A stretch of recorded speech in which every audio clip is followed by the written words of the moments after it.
Next thing that we will do is we will turn our tasks database into a tasks database. Now, this may sound confusing because it already is a tasks database, but at the moment, this is just like a simple database, like any other database. We just gave it a name, tasks database.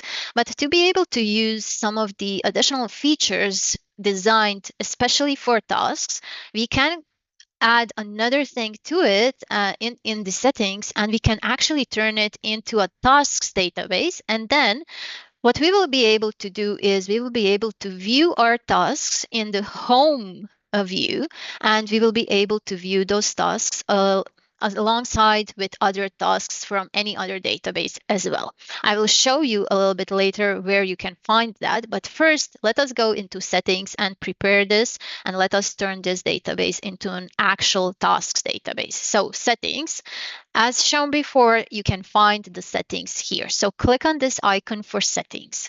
Next, go a little bit below to find more settings. Then turn into tasks. This is what we are looking for here. So again, I'll start again. So settings, more settings, and then turn into tasks. Click on turn into tasks. Now we have already added the assigned status and due date. Those are the mandatory fields that you have to have if you want to turn any database into a tasks database. So we are already set here. All you have to do is click here, turn into tasks database. And what you will actually gain with this, you will be able to see all your tasks across multiple databases in your personal home view. So let us do this. Now our tasks is already turned into a tasks database. So let's have a look how this actually looks like in our home view. Okay, so now we are in our home view. You can find your home view by going to the sidebar, and this is this one here. So just click on home and something like this should open up.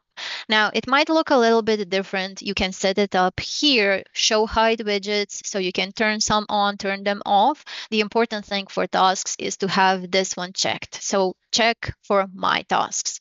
Then a little bit below here is where all our tasks will be displayed from multiple databases. I have a couple of testing databases, example databases here. So you can see my tasks from those other databases here, and you can see that they are coming from different sources. What I also notice now is that there are no tasks that we just created in our newly created tasks database.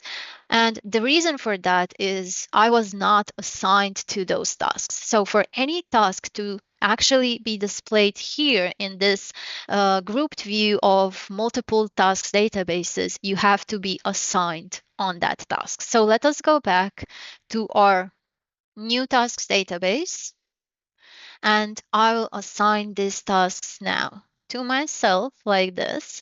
And now we can go back to home to check. And now those tasks are also available here, and you can see the source they are coming from.